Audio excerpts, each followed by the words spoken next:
So as you know, we have a wonderful guest who's joining us from out in New Mexico. This is Gino Miele, and he's going to introduce himself and then start his presentation. So Gino, whenever you're ready, go right ahead. Thank you, John. So thanks for tuning in tonight, everybody. I really appreciate it.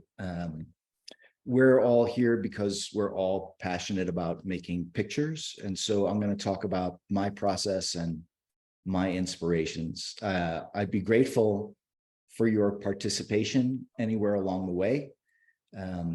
If you're more comfortable putting stuff in the chat, you can do that, but feel free to unmute yourself and sort of interject at any time.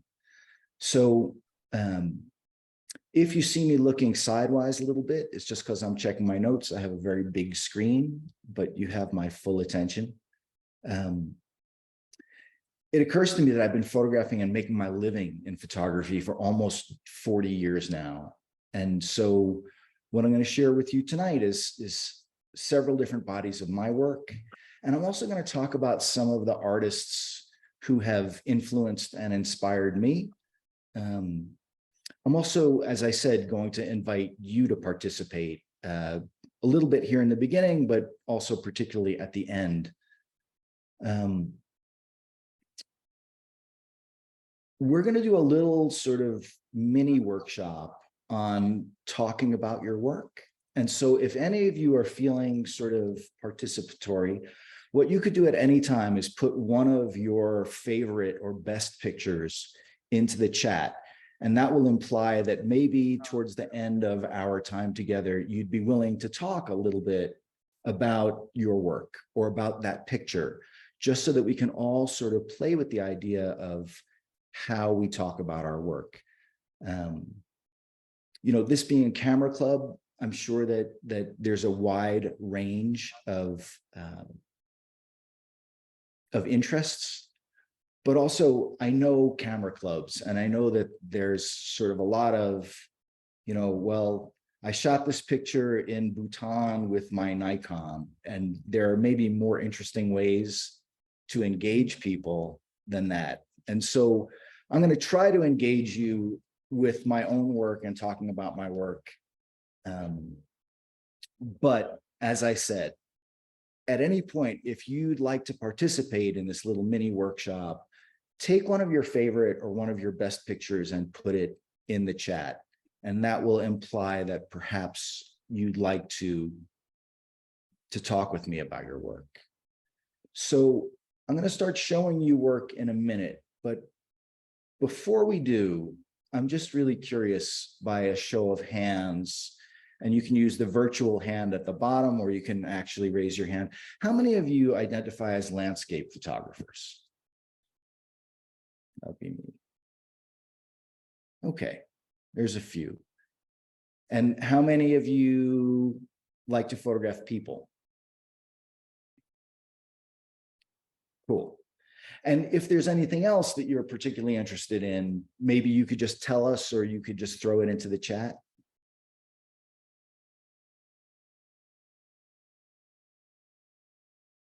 I mean, there are other sort of areas of interest. Okay, so macro photography, nature, wildlife and horses, both.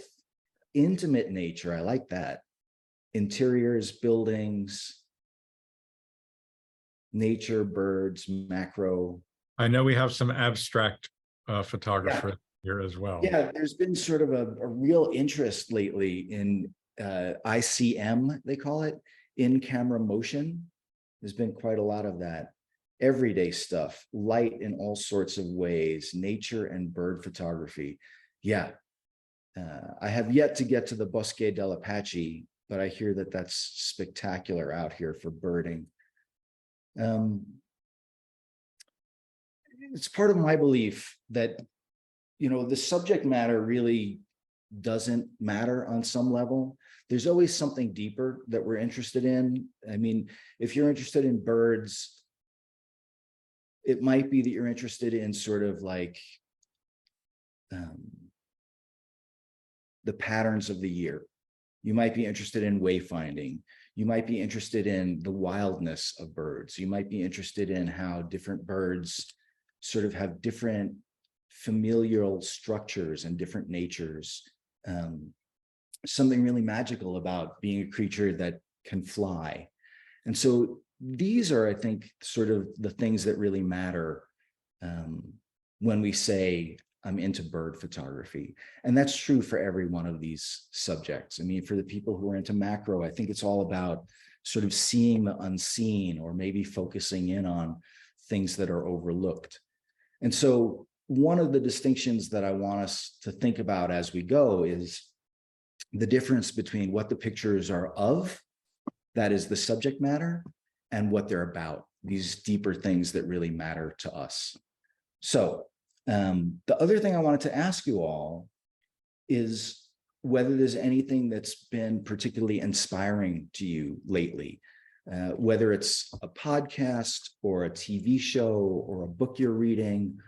You could just put that in the chat, because I'm always curious what gets people passionate, what really sort of wakes you up and piques your interest. So I'll just wait a second and see what appears in the chat.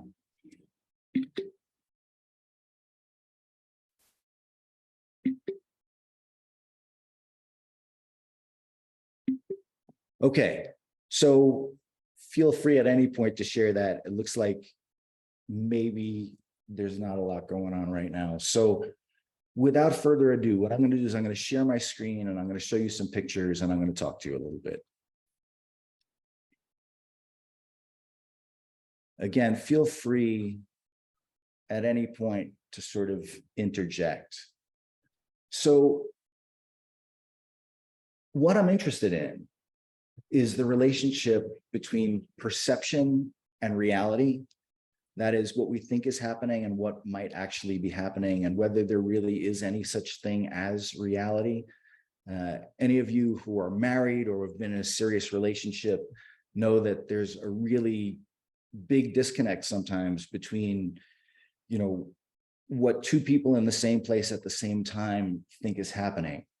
So I'm really curious about the fact that our everyday awareness, that is the part of us that thinks and makes art or goes for a walk, that part has nothing to do with another part of our mind that regulates the autonomic functions of our organs and our body, the sort of does the everyday business of our body maintaining and healing itself.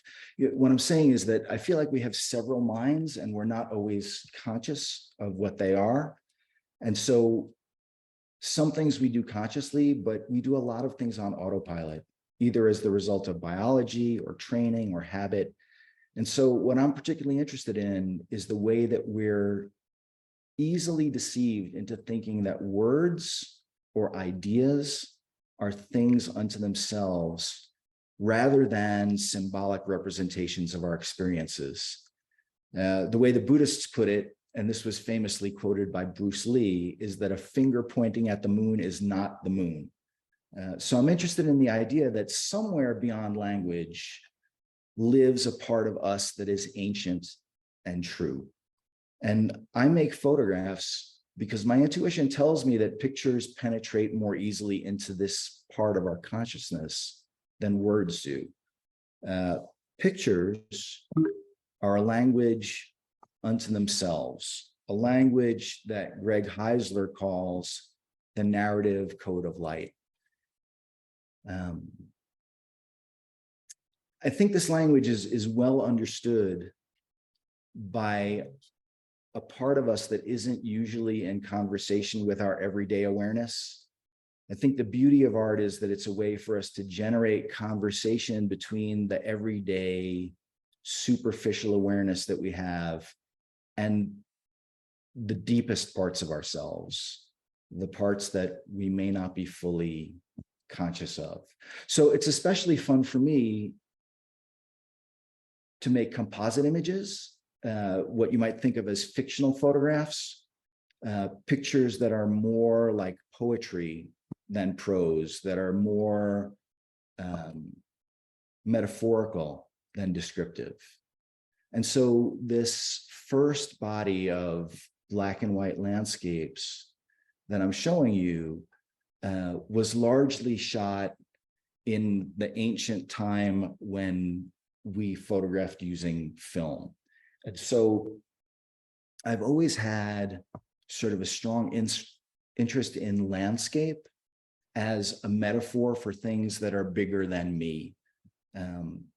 It's one of the reasons that I moved to New Mexico is there's a particular feeling of being both small and being part of everything at the same time that I feel here.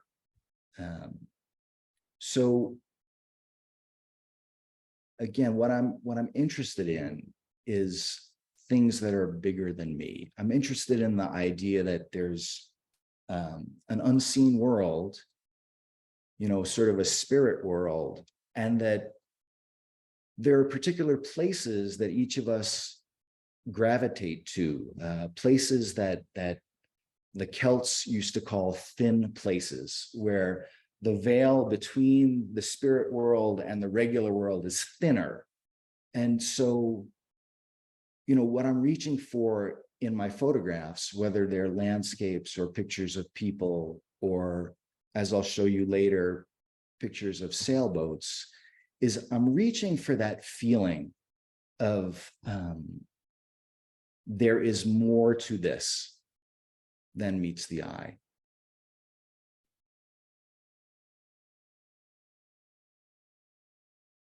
Now, the talk was billed as what if? And so what I want to engage you in is sort of my process and the way that my work has developed over the years. And it's been a really big game of what if. So with this photograph, for example, you know, I was kind of playing a game of what if, of referring back to some of my influences. So I have a degree in Japanese art history, which, you know, I guess I don't really use that much, but there was a whole school of ink painting that was related to Zen Buddhism in both Korea, China, and Japan. And this particular landscape painting done by a painter named Sesshu Toyo, who lived in Japan centuries ago,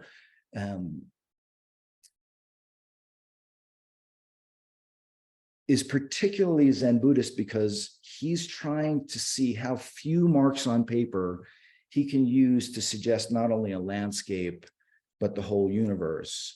And so part of my game of what if is, what if, you know, I tried to make photographs that looked a little bit like Sesshu's landscapes. So, you know, these two, and we sort of pull that together with this and this, right? And it's like, from the beginning, what I was interested in doing was making photographs that suggested the pictures that suggested something bigger to me. And it's been a really fun game to sort of see where that leads, you know, to allow myself to be influenced by photographers like Jerry Uelsman, who used multiple enlargers in a traditional darkroom in order to make composite images, or what the 19th century photographers like Gustave Legray and Henry Peach Robinson called combination prints. So landscape for me has been a consistent sort of theme in my life. And sometimes those landscapes, since I grew up and lived most of my life in Brooklyn, were cityscapes. And for me, there is a relationship between this and, you know, Sesshu's ink painting. There's a relationship between this and Ansel Adams and Edward Weston and Minor White. There's a relationship between, you know, my composite imaging and the painter Albert Bierstadt, who painted this metaphorical scene of the Rocky Mountains that hangs in the Brooklyn Museum. Actually, Bierstadt's brother was a photographer out west in the 19th century, and I think that's interesting. So how does this relate to my photography? Well, this particular painting, which is kind of a giant canvas,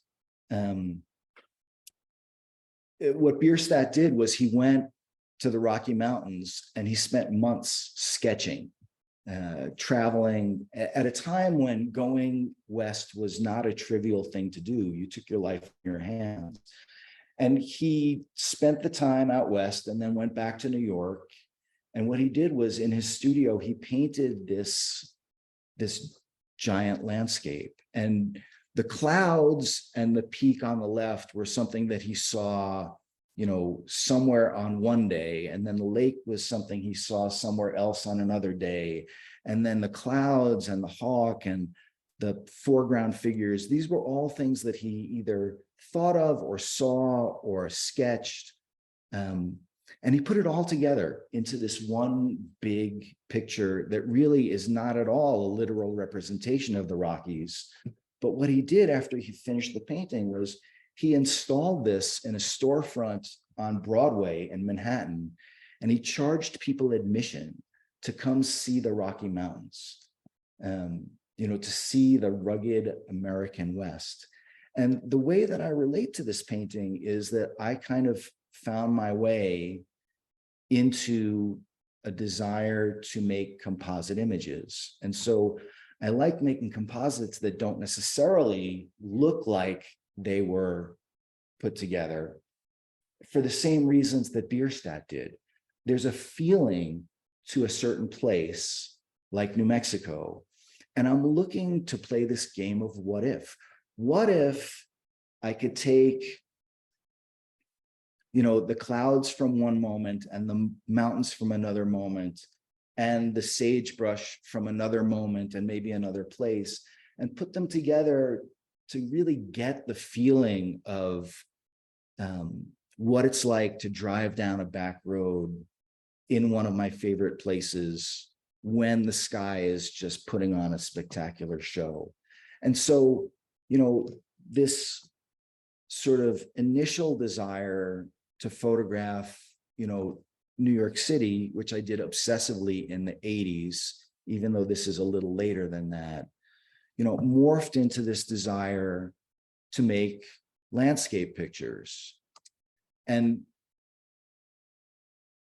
what I've always wanted to do was just sort of figure out how I can use the photographic tools, whether they were traditional wet darkroom tools or digital tools, or now, you know, I hesitate to even bring this up, but it's part of the conversation no matter what, is, you know, AI. But whatever tools there are, I'm interested in making poetry that suggests this feeling of longing that I have to connect with spirit and with things that are bigger than me. So sometimes it's black and white, and sometimes it's not. I found just a few years ago that my pictures started to refuse to become black and white. There were times when they just insisted on being color. And most of my life, I really sort of had a strong preference for black and white because it's so non-literal. It's so much less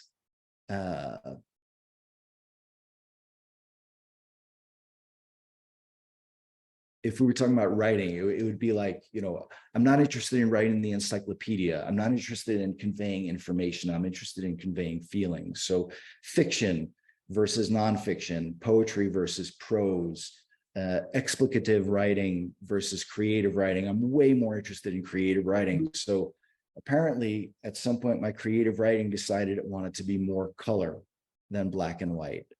But again, you know, with these pictures, I'm always reaching for the same thing. And when I'm out photographing, what I'm looking for is not to show you a particular place or tell you about a particular place. I'm really much more interested in just looking for the picture, And so rarely will you see pictures of mine that are of, like Bryce Canyon or arches or places that people go so they can get the Instagram photo.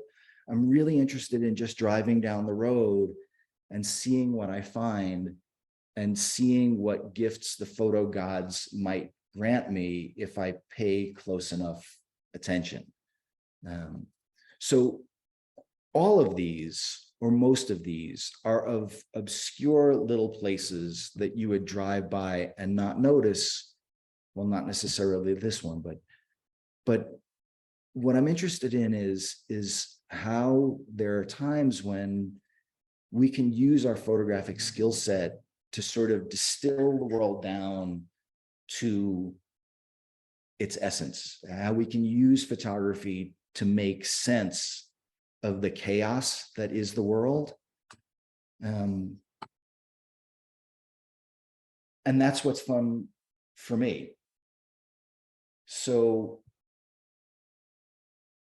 there have been times when there were particular places that spoke to me, but generally I'm so much more interested in the picture than in documenting the place. Although I will say that there are certain places like Iceland that gave me feelings that I had never had before. There's something about having wind that's come off of 5,000 miles of ocean uninterrupted, like go across your body, that, a kid from New York just really felt like that was special. There's just a real elemental quality to a place that wasn't settled until the year 1000. There's something amazing about being, on the edge of an ocean that extends all the way to Antarctica.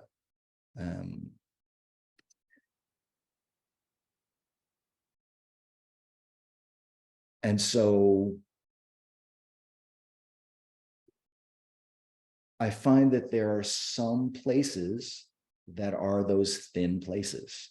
And what I'm trying to do is to take sort of the everyday that's in front of me and see how there might be sort of magic hidden in that we can use photography to sort of chisel out of the stone, the same way that there's that famous story about, is it Michelangelo who said that the sculpture was already in the stone and his job was simply to remove everything that wasn't the sculpture? Or was it somebody else? I get that wrong sometimes.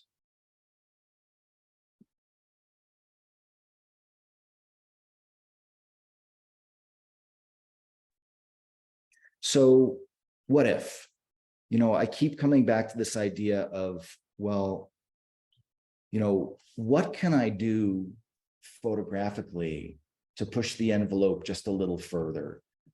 What can I do to really, really make photographs with a capital P as opposed to just snapshots?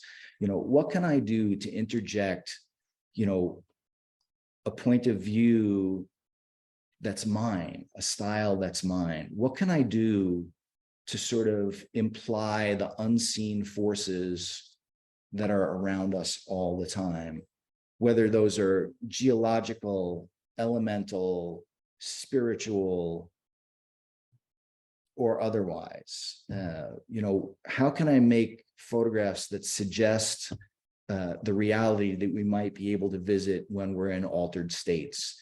How can I make photographs that reflect sort of the best days that we have? And how can I play? How can I play at making photographs? That is,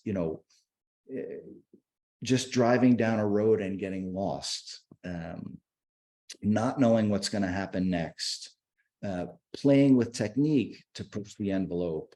And I still haven't had a chance to play with this new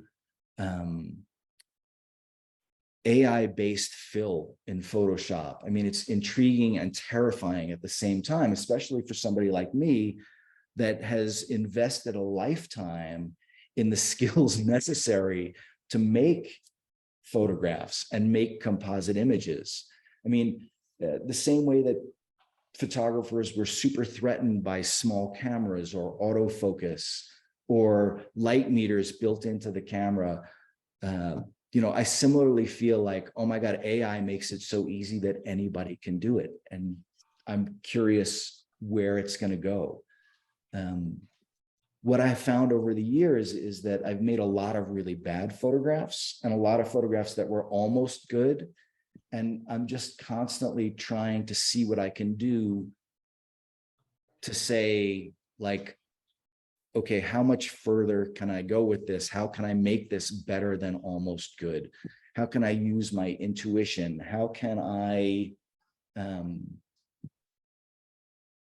you know, use the skill set of this language of images to make something that might be meaningful to you the way that it is to me. So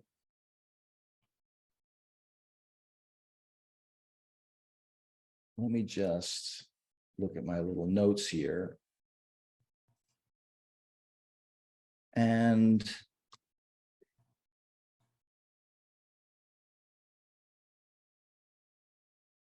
so when I was out driving these back roads, you know, over the course of many years, I started to stumble on abandoned industrial sites. In the Western United States, there were sort of mines and abandoned houses. And in Norway and Sweden, there were these incredible abandoned factories. And so, you know, I thought I was a landscape photographer and I would go out looking for landscape. And occasionally I would find myself in a place where it looked like the workers had just gone out for coffee and never came back, you know, 40 years ago. And these places were full of machines that were just made with so much love and such an incredible sense of design and of materials that I not only started to photograph these places, but I started to seek these places out.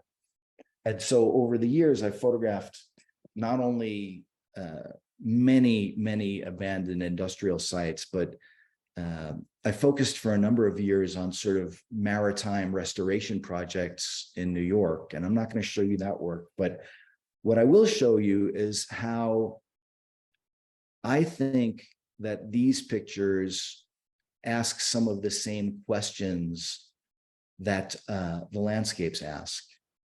And so I'll go a little backwards and I'll say that my friend Lester Fu, who's a really remarkable hypnotist here in Santa Fe, asked me about this landscape picture that I made a number of years ago. And he asked whether it would be all right if he wrote something about it. And so he sent me this love note that I won't read all of, but basically he's saying that for him, this photograph, and for me, the photographs I'm showing you of abandoned industrial sites, Lester said it asks the question, what's behind all this? And so that's something that I'm super interested in, is like, you know, what's behind all this? What went into not only the making of this, but sort of the whole history of humans that allowed us to figure out how to pull stuff out of the ground and turn it into metal and building materials, and how to harness water in order to generate power, and then how to transmit that power or that water into our homes. And so not only did I start photographing these places and these things that I found, but I started learning about ball mill crushers and, you know, hydroelectric turbines and all of these things that that we take for granted. But always what I'm doing is I'm looking for the photograph. I'm looking for the picture. I'm looking for how I can use photography to explore who we are and what our place is in the universe, and how collectively we can do so much more than we can do individually, and how we really sort of have this compulsion, even when we're making very practical objects, to make them beautiful. And I think that that was truer perhaps at the turn of the century than it is now, although there is some very, very beautiful design now. So it just amazes me the way that, you know, this steel mill in Birmingham, Alabama, even though it's no longer producing steel, is just, it's full of sculptures.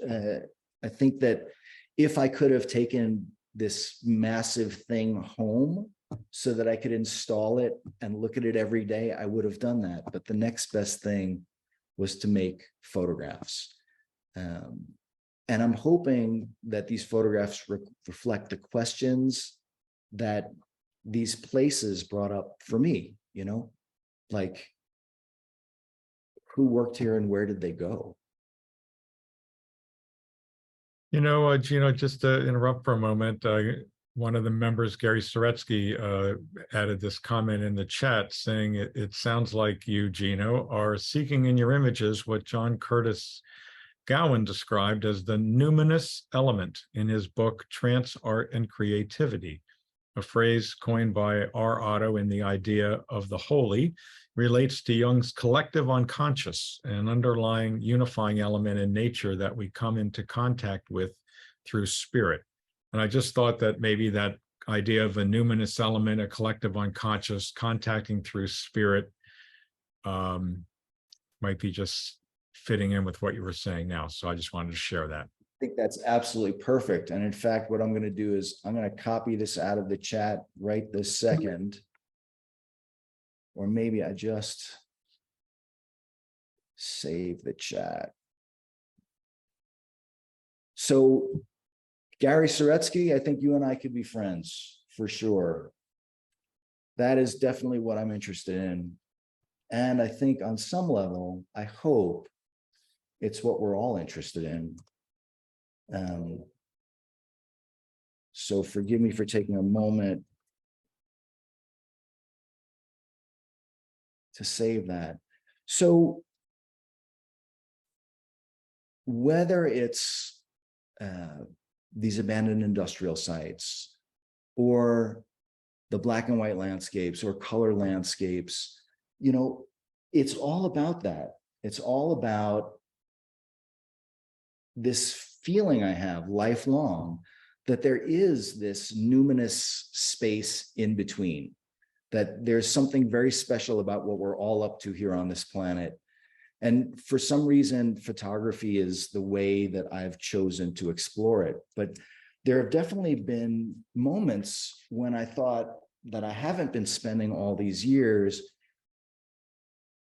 trying to learn photography. I think I've just been trying to learn to see more clearly, to see things better. And so along the way in my game of what if, especially when we first started digital printing, I wanted to figure out a way to sort of pull together all of the elements that I love photographically. You know, there's a lot about 19th century photography that I adore. And I feel really lucky that I was in the generation of photographers that learned film and large format photography and darkroom photography, but was also here for the beginning of digital.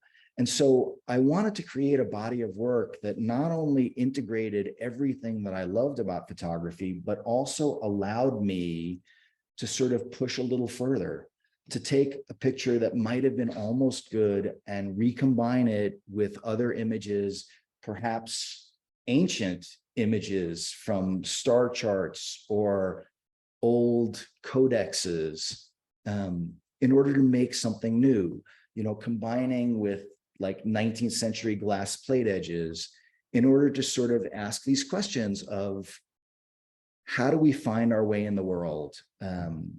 What are the endeavors that help us figure out what our place in the universe is, whether it's cartography or photography or astronomy or whatever. And so I made this series of images that were much more explicitly composited than the landscapes that you saw. And it's a little game that I play with you that I will never tell you which of my straight black and white landscapes are composites and which ones are from a single negative or a single capture, because I love that we need to ask the question of what is photography, what is reality, what's the relationship between the two? And I took a fantastic 10-week course through the main media workshops where I often teach in the history of photography.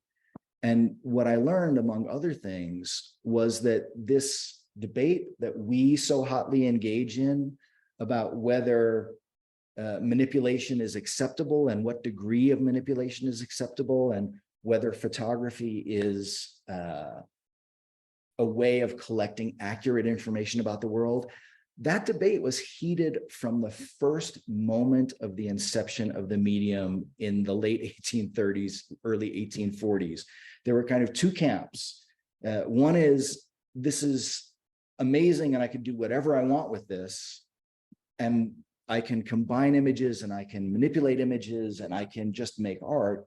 And the other camp was, this is an incredible device that allows us to collect accurate visual information about the world in a way that has never been possible before. So if you're not familiar with Anna Atkins, who was the first person to publish a real photographic book of botanicals done in cyanotype, you should look her up, because she conveyed super accurate information about the science of plants using photography in the first 15 years of photography. And she was friends with John Herschel, who was one of the inventors of the medium. And so for me, this body of work is sort of an homage to all those 19th century photographers, but also it's very clearly using this 20th, 21st century technology.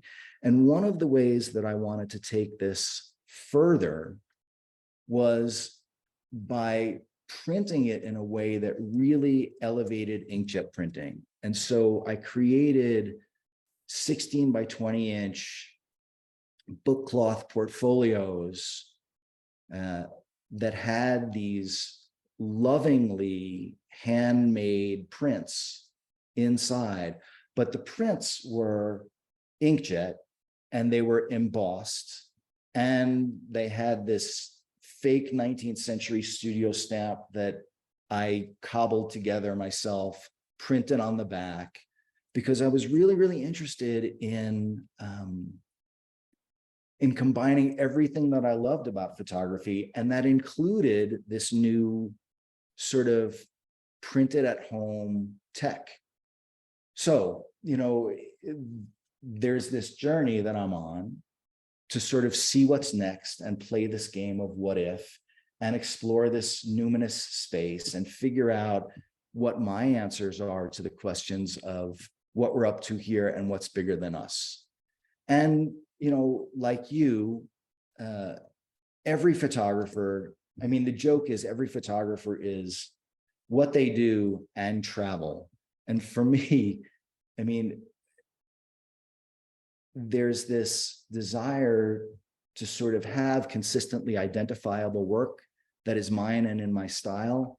But I've been a sailor since I was 4 years old. And so the temptation to mix sailing and photography was too hard for me to resist, especially since part of the magic of both of these things is that when they are done well, they require you to be absolutely present. They require you to pay real attention in a way that most of us are finding harder and harder to do.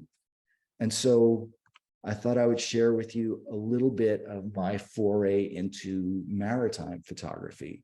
And again, I'm less interested in documenting particular boats, although I do have my favorites, than I am in using sort of this exciting world of sailing to make pictures that are transporting, pictures that suggest for me the feeling that I'm reaching for when I go sailing, or when I meditate, or when I make a photograph that really, really works.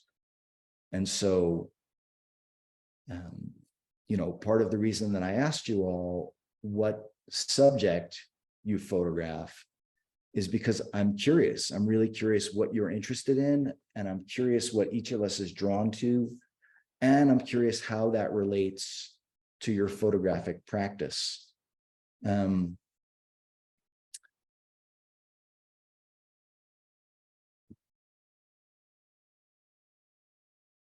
So this is me playing the game of what if. What if instead of just sailing, you know, I took the camera with me and focused on, you know, the beauty of this sport, but also on the machines that are these sort of ancient technologies, the same way that I'm focused on the machines of these more explicitly industrial sites.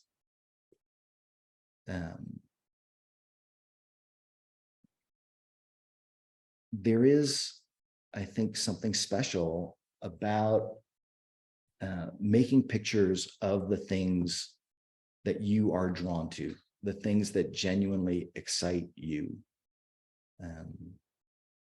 And I'm hard pressed making photographs of sailboats to do it in a way that doesn't look like, you know, everybody else's.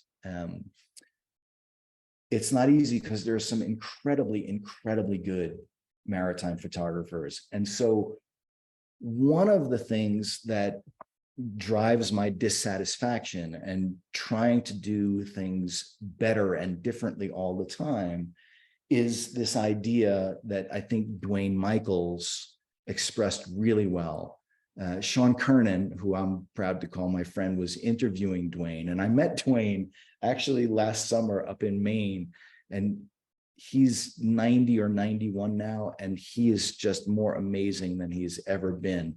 But what Dwayne Michaels said is, he said, one of my big complaints about photographers is that they tell me what I already know. Photographers settle so quickly for the first thing that looks like something they've seen before. So this is another theme for me, is trying to make pictures that aren't somebody else's pictures. And of course, there's no way for us to make pictures that are entirely new, because everything that could be done in photography was done in the first 15 years. I went to see an exhibition of the first 150 years of photography at the Met a number of years ago, and I was absolutely convinced that they figured out everything you could do with photography almost immediately. But what I'm trying to do is honor the craft and to make pictures that are better than almost good. I'm also trying to be open to surprise and to be open to what's really happening right in front of me. And so Amy Arbus said something beautiful. She said that Richard Avedon taught me that if you go into a photo session and come out with what you had hoped for, it's a failure. You need to be surprised if you want it to be magical. And so I'm trying to surprise myself. And I don't expect to astonish myself, but if I can just do something that doesn't look completely boring, then I think that's great. And, you know, in terms of influences, you know, I would say that, you know, I'm very, very classically influenced in many, many ways. So,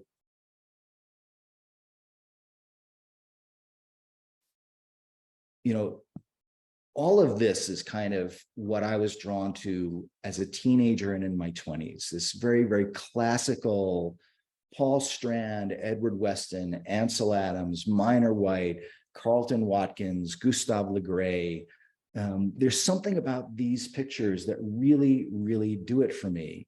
And so in particular, you know, I kind of adore Ansel Adams, but I also really adore Jerry Uelsmann, who set his darkroom up with, you know, half a dozen enlargers so he could make composite images. And famously, Adams was a proponent of pre-visualization, and Uelsmann, who made pictures like this, and forgive the nudity,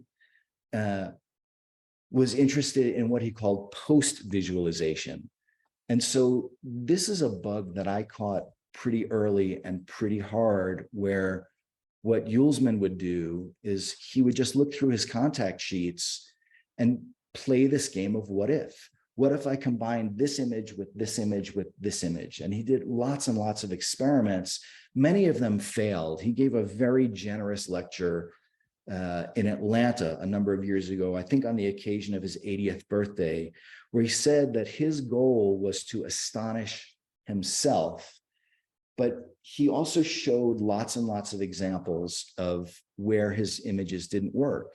And like him, I'm constantly sort of experimenting to see what will work and what will not. But as far as Adams's pre-visualization goes, Paul Caponigro Sr., who is another of my favorite photographers ever, particularly interested in the numinous space, he said, if you believe in pre-visualization, you deserve what you get. So for me, you know, the influences are these ink painters and these classic photographers. And if we put them next to each other, you can see that on some level, they were interested in the same thing. I mean, in some ways, classical 20th century landscape photography is Taoist imaging or Zen Buddhist imaging. It's about, you know, how small we are in comparison with things that are of geologic time. So I want to just pause for a minute and talk a little more about composite imaging. And then maybe we can all play a little game of talking about your work. And so, you know, we could argue that the ink paintings are composite imaging, right? But I also told you about this Albert Bierstadt painting, but I wonder how many of you know that there are classic 19th century photographs that were also composite images, like these pictures by Gustave Le Gray. Now, Le Gray was trying to overcome the technical problem of the oversensitivity to blue that early emulsions had. So when you made a regular picture that was a landscape, the sky would always be white. And so he started photographing skies separately, and he developed a whole library of clouds, and he dropped these clouds in unabashedly in order to make the landscapes he wanted to make. And he's a guy that I would love. Like, you know, if I could go back in time, I would have a beer with Gustave Le Gray in a heartbeat. But then there's also Henry Peach Robinson, who actually wrote an entire chapter on how to replace skies in your landscapes in the 1860s. And this famous photograph, Fading Away, is a composite that's made of like a dozen different negatives. Now, what's really funny is he could easily have posed this and made the picture without compositing it, but he wanted to challenge people and he wanted to sort of explore what the medium was capable of. So Photoshop is nothing new. This whole idea of composite imaging is really, it's baked into the medium. And so this is the stuff that I'm drawn to. This is the stuff that inspires me, you know, just randomly, you know, I just adore this stuff. And so these are the pictures that I make. You know, I love this, so I made this. And where I'm at now is, you know, firmly ensconced in New Mexico. And I just want to show you a little love letter to Santa Fe. Pictures that I've made over the years that are really, really inspired by this place.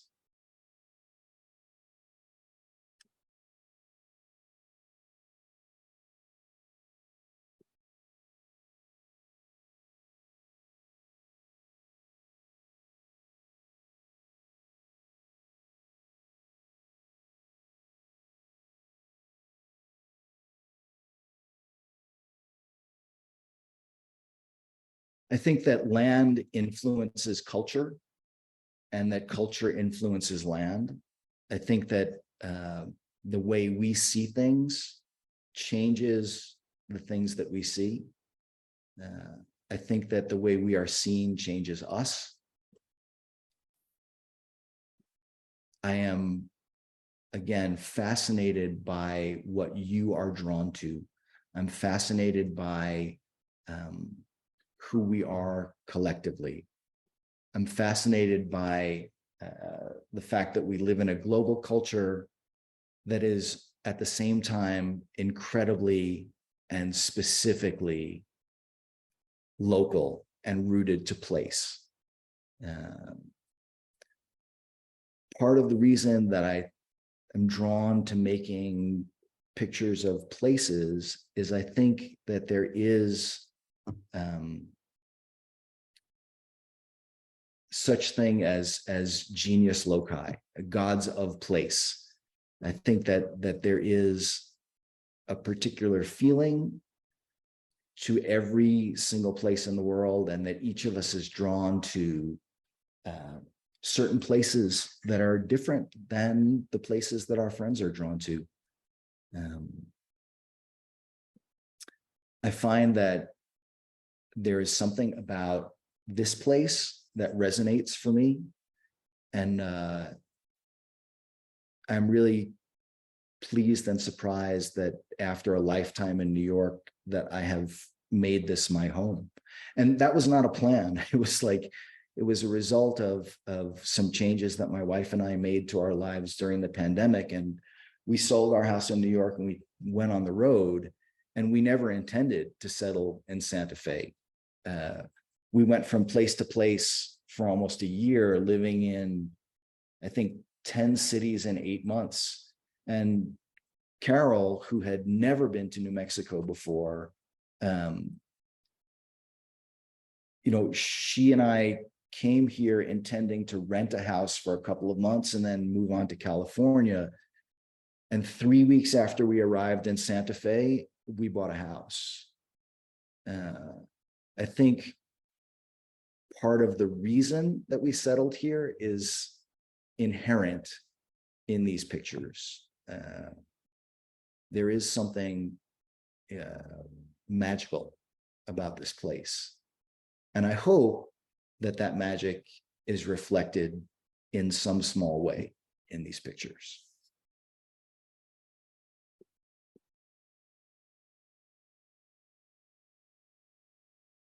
You know, Gino, one question that came up in the chat was how you mix in the images you're showing, you know, as well. color and black and white. And you seem, equally at ease in either doing a straight photograph, black and white or color, or combining things in either color or black and white. And it feels as though all of them are of a piece. They all seem to be bringing across the qualities here of your Ode to Santa Fe. Do you feel comfortable that way, switching back and forth, color, black and white, working on one color image, and then the next day maybe you're working on a black and white, or do you work in portfolios of just color or just black and white, or what if you did nothing? I read a few years ago that the University of Wisconsin did a study, and what they found was that we do things and we make up the reasons for it later. And so I feel like I am playing at making photographs all the time, because somehow it's what I have found my way to and what I have spent my life doing, the way a musician or a chef or a scientist dedicates themselves to their discipline. And so, to be honest, like, I make the pictures and then I figure it out later. And I think a really important part of picture making, and a really beautiful thing about us having digital archives now, is that we can relate to hundreds or thousands or hundreds of thousands of pictures inside the database that is Lightroom or whatever you use. And what that allows me to do is to engage in the pattern recognition. So I make the pictures and I look back at them and I try to play this game of concentration about which pictures go together and why. And so I would love to tell you that I set out to do things and that I have a plan, but my plan is just to have a good time and to play at this. And I've been lucky enough through commercial photography and teaching and making art to sort of do nothing but photography for a long time now. I mean, I do some other things for fun, like woodworking, but I don't sort of start out and say, I'm going to do a body of work of X.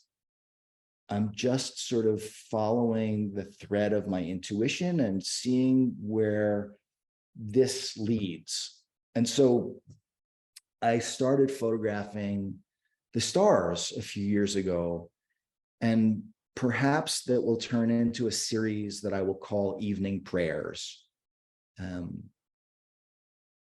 But I find that the things that I'm drawn to are sort of the same thing again and again. I mean, I made this picture this year, and I made a really, really similar picture in the 80s in the Colorado Rockies. It's just what I'm drawn to. And so it's a real pleasure to sort of see that there is a certain consistency to what I love and that I'm playing, right? And so this was a really playful experiment I did just, 6 months ago, and I was surprised.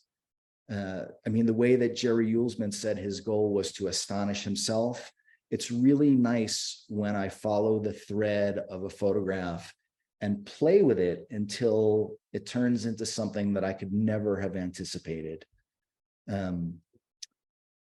So in terms of knowing or not knowing what you're going to do,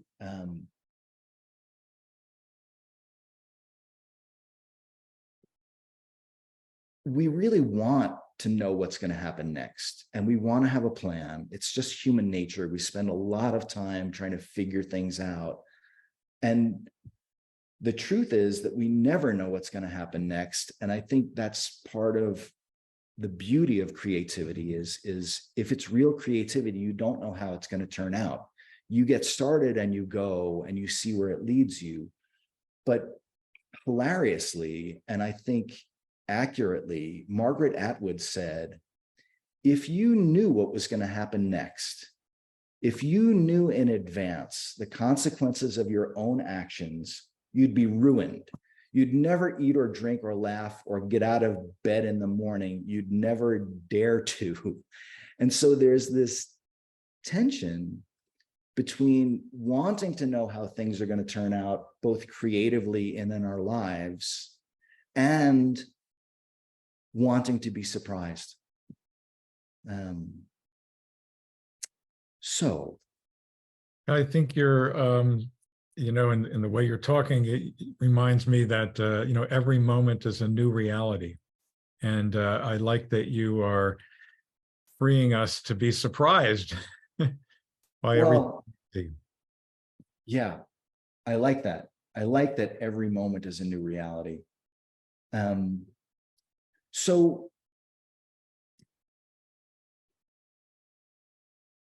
I think for me, this is what I wanted to show you.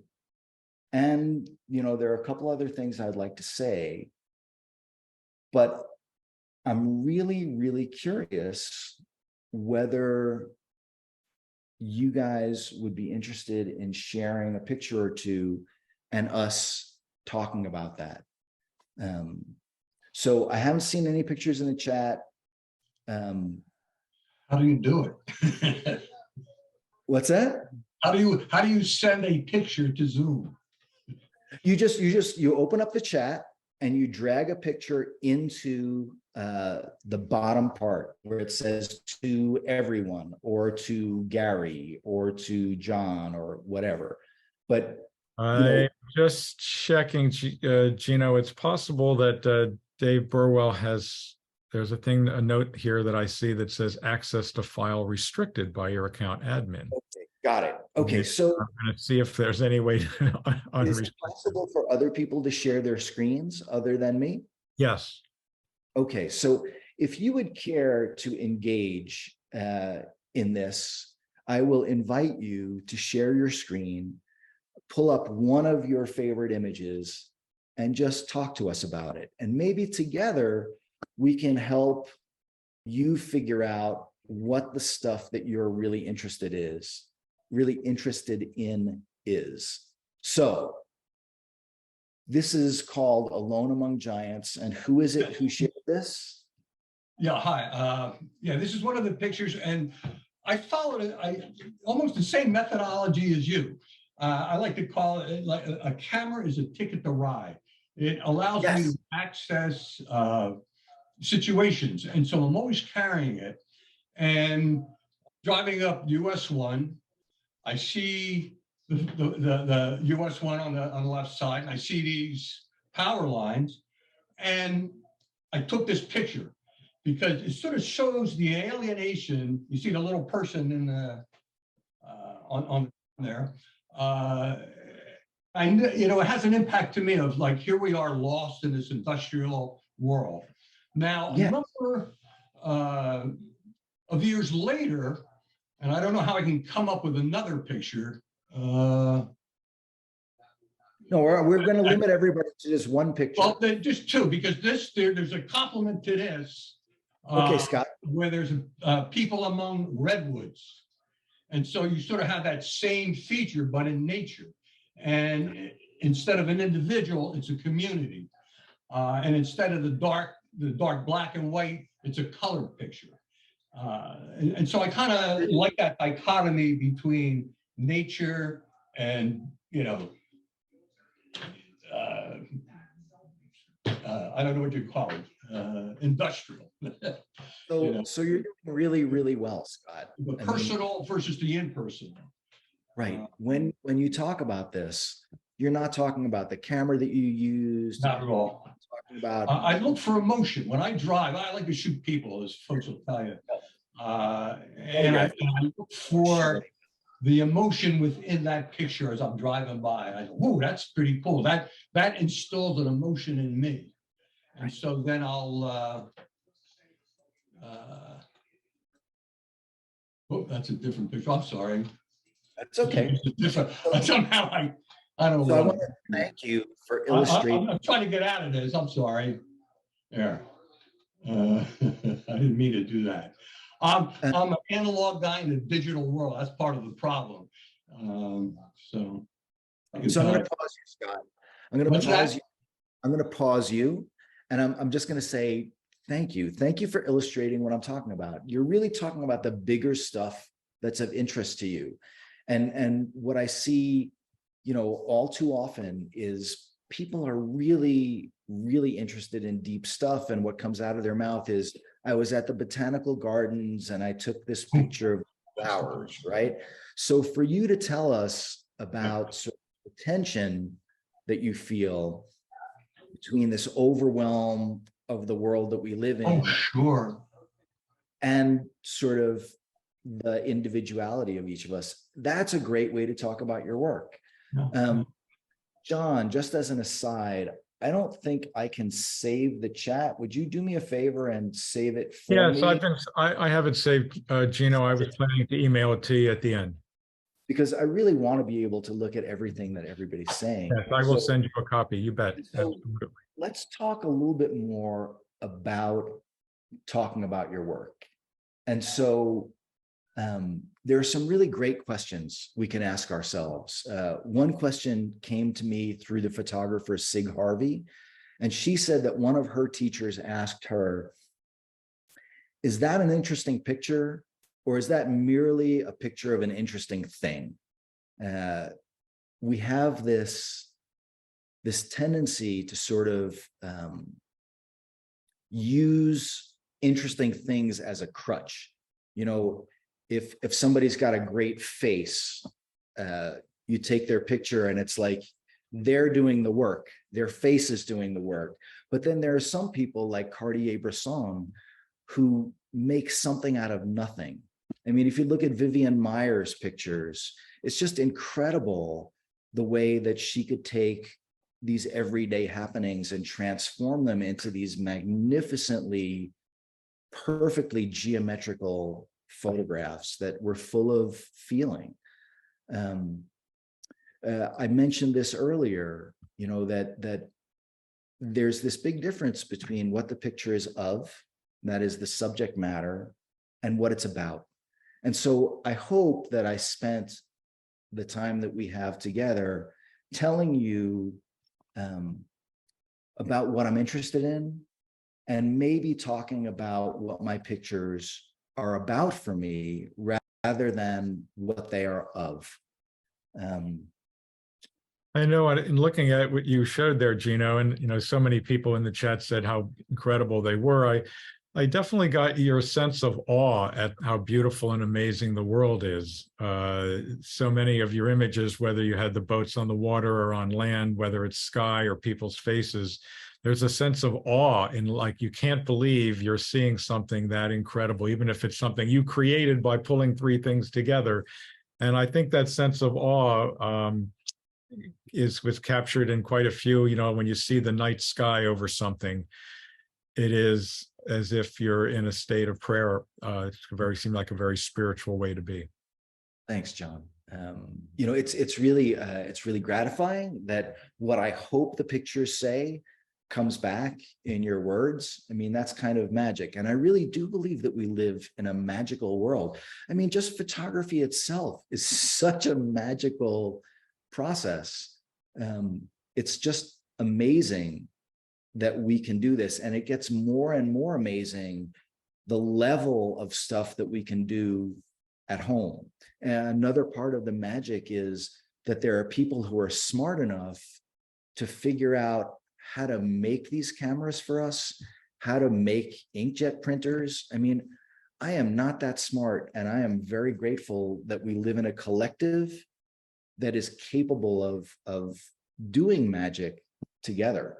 I mean, this Zoom call is just, this is kind of incredible that we can all be in these different places and all be together, and that I can talk to you and I can see you and that you can talk to me. I mean, it's just delightful. Other things about talking about our work. I mean, I hope that I'm talking to you about why I make the pictures that I make, much less than how I make them. I mean, of course, we're a group of magicians talking about magic together. And so there's going to be a certain amount of stagecraft that we share with each other. But, if you find yourself talking about how you do your work, maybe rethink that and see how you could talk about why you make the pictures that you do. Excuse me. In general, what I want us all talking about is what really matters to us. And that's pretty much most of what I want to say to you guys today. I'm curious whether anybody else would care to share a picture and talk about it. I'm sure there are people I could share one. Great, go for it, John. Share one here for you. Can you see that, Gino? I can. Okay, so this was a photo. I really was fascinated by family photographs that when I helped my mother move from her home closer to myself, I discovered some great photographs. And the one that's in the middle here is of my mother, one of her brothers, and her parents on a patio in Sacramento, California. On the back of that photograph was written some words about that are sort of in the middle here about how the beautiful rapture of the color of the morning glories on the side wall there or in the garden. Although it was a black and white, you'd have to imagine that. But that photograph was sent to one of my uncles who was over in Europe during World War II in 1944.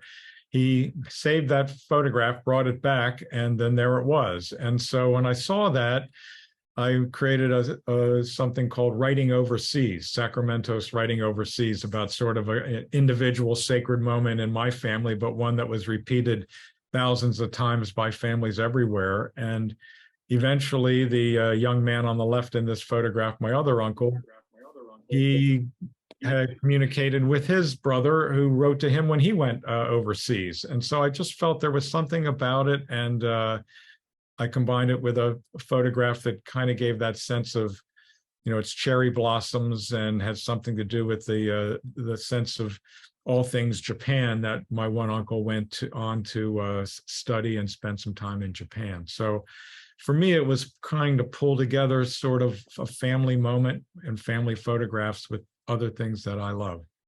So let me pause you, John, and let me Yes. ask the group. So what are you guys hearing from John that is really the stuff that matters to him? I mean, what is he saying about not the subject matter, but what this is about for him in the bigger picture? So just unmute yourself and jump right in. Time travel. Yeah, for sure. What else? Family. Yeah. What he's passionate about, what he loves. Yeah, I totally agree. And so these are things that matter, right? I mean, he's touching on the compositing, but that's not the thing. I mean, the thing is this, this communication across time and distance, with the photograph being sent to Europe and then coming back and then finding its way to John. I mean, one of the things that I love is that prints are often called ephemera. And, the fact that they survive a journey like this is just, like I said, magic. I also really, really like, John, the way that you have made it so that the text is barely legible. That's something that I also did in the series I showed you that I call the Vintage series, because there's this feeling when you can't quite read something, that's the same feeling I get that there's something just beyond what we can see. So it's there and it's suggested and it's beautiful, but it's not demanding so much attention that we have to sit and read it. And so I think that's beautifully done. Yeah, it's like the murmurings that we wake up from in our dreams, and we're like, I know they were saying something important and I love the way it sounded, but I can't remember the exact words. That's really true. So I would love to see more of this work. And I think the way that you talked about. Okay, I'm going to stop sharing. Okay. There we go. And, go for it, Mark. How about, Yeah. Okay.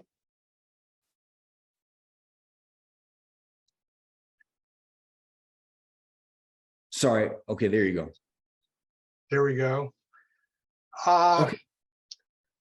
Driving by a plastic Quonset hut shape greenhouse that was in disrepair and, stopped, and it was just plastic and lines and metal. And, if I have anything that fascinates me, it's really just, this sounds more philosophical than it is, but distilling a moment to a rectangle.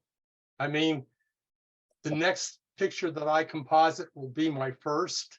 I mean, I found this and it was, one of 20, 30 pictures, but this is what distilled passing the road was for me. It's a graphic shape, it's texture, it's color, it's lines, but it's nothing. There's no subject to this, and that's fine to me. So that's my spiel. Well done, Marty. Would anyone in the collective care to tell us which thing that Marty said really jumps out at them?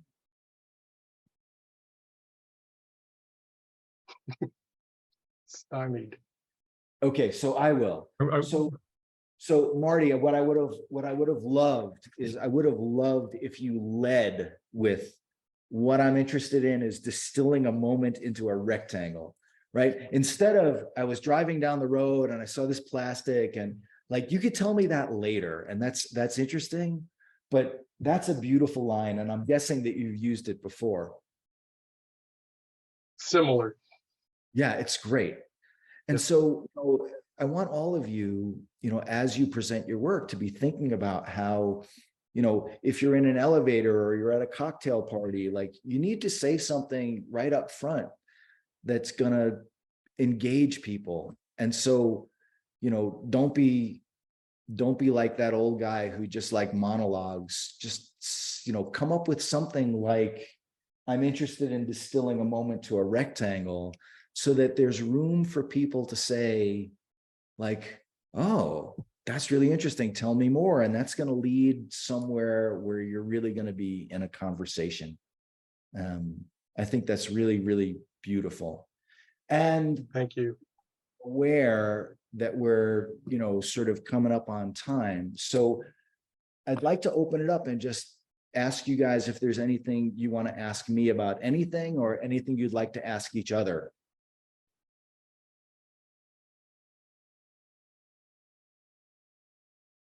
Okay, while you're thinking about that. I know there's some people here who aren't shy. I know they're thinking of something. That's so okay. if you have anything to share, it'd be great to hear from you. I'm going to drop a couple things into the chat. I'm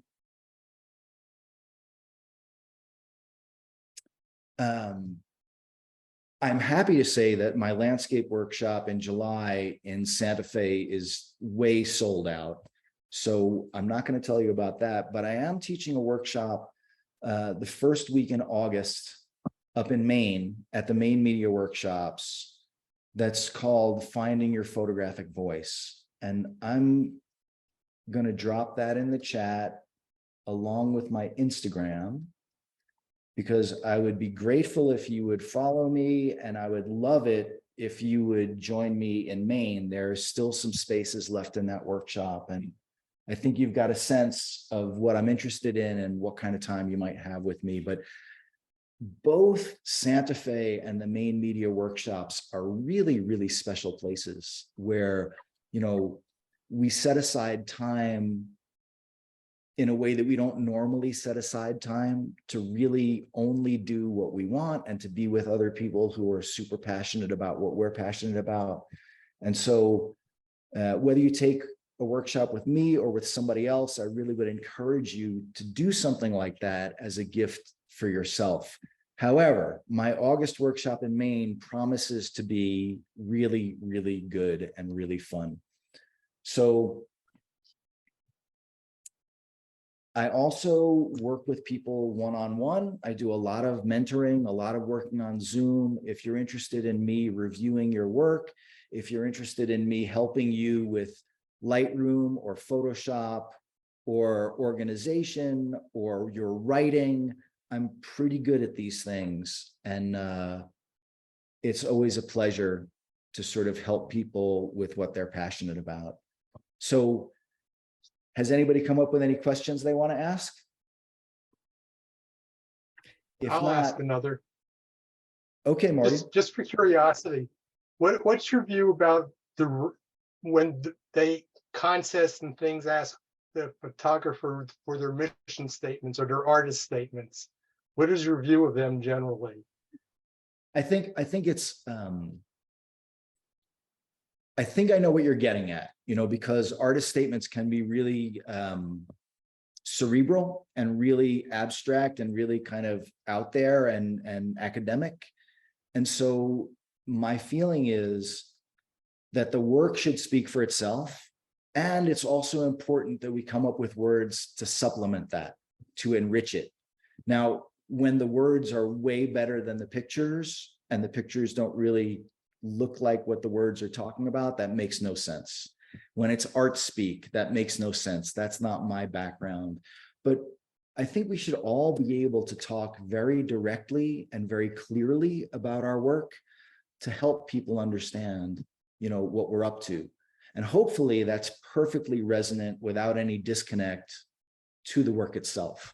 I mean, some people like I'm married to a college professor who really values words. When we go to a museum together, Carol looks at the captions and I look at the picture and then we switch. It's like she always goes for the caption first. So for some people, that artist statement is an important access to the work. And there's lots of work that really needs words for you to get the full depth of it. I don't know if any of you know who Trevor Paglin is. He's a really interesting guy, and you sort of have to see his work and read what it's about to really get it. So I think it's important that we work on simplifying and being clear when we talk about the work. And so it's not a bad thing that they're asking for artist statements. It's a bad thing that so many of us are bad at writing them. And it's also really bad that sort of the archetypal artist statement is full of, nonsense art speak. Well, Gino, have you collaborated with someone who has done writing and you contributed your photographs, or maybe you contributed your words to someone else's and created a collaborative piece? I have not. However, if you guys haven't read Sally Mann's memoir, Hold Still, I would recommend that. And the reason I would is because I think Sally Mann is a phenomenal photographer. And then I read this book she wrote, and it's possible she's an even better writer than she is a photographer. And that's kind of miraculous. And it's not that I'm against collaboration. It's just, I haven't found my way to the person who I would like. I mean, I've done other collaborations, but not just the way you're describing, John. Another book that I would recommend, just because the writing is so beautiful and the story is so interesting, is Rebecca Solnit's River of Shadows. It's a story of Edward Muybridge and his collaboration with Leland Stanford and the development of stop motion photography. But Muybridge also murdered his wife's lover and he got away with it. And Rebecca Solnit really writes about sort of probably a truer history of the American West than the one we're familiar with. And the history of the West is tied up in the invention of photography and the invention of the railroad and the telegraph. And it's a very dynamic story. And so this is our legacy, our photographic legacy as artists. So I'm gonna sort of come in for a landing here using a few other people's words. So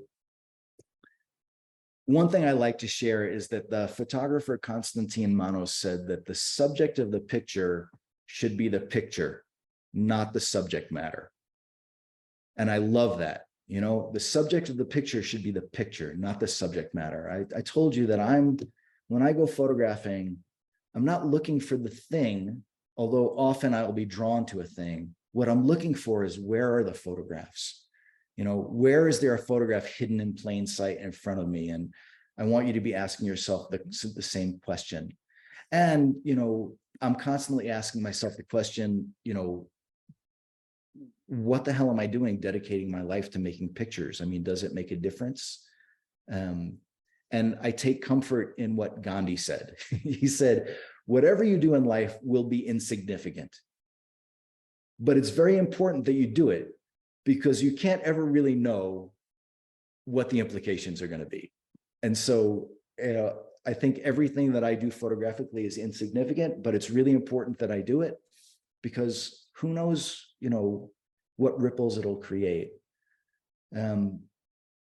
Finally, I guess what I'll say is that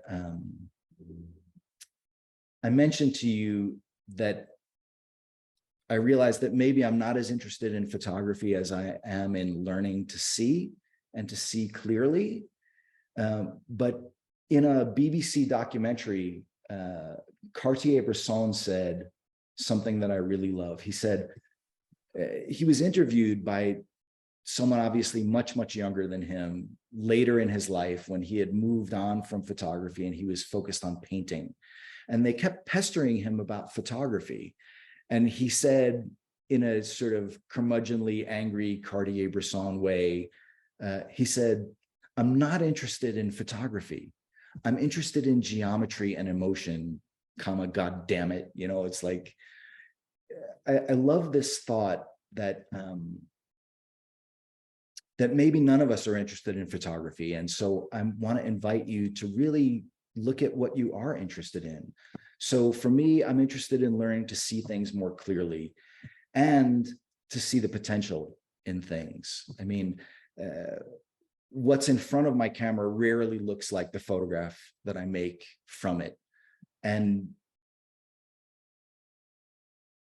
each of you is inexorably drawn to something again and again and again. And it's really worth looking into what that is and why that is.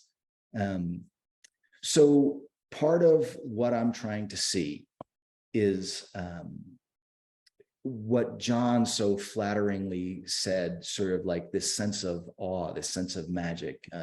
Another way to put it would be, I'm really trying to see what the Buddhists call the fundamental goodness in us and everything. And so the question I want to leave you with is what is it that you're interested in?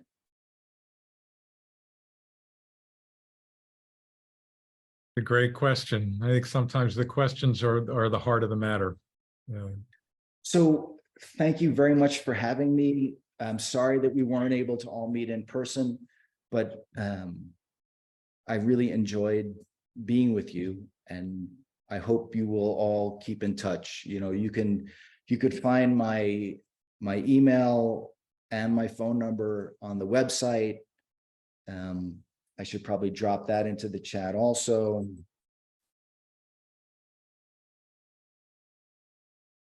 But I'm grateful for the opportunity to have had to really think about, what I'm up to these days. And I hope you enjoyed seeing the work and hearing what I have to say. Absolutely. Absolutely. Thank you so much. Loving it. Okay. Thank you very, very much. Thank you, friends. Go I out and didn't make get a Presentation. photo up, but I totally enjoyed it. Thank you. Really good. Thank you. Bye. Wonderful. great. Thank you very much. Good stuff. Excellent. Great. Bye, everyone. Bye. Bye, everybody. Thank you. John. Hey, John, send me your phone number, okay? Yes, I will. I'll email it to you. Sure, you bet. All right. All right, take Have care. a beautiful evening. All right. Bye, everyone. Thank you.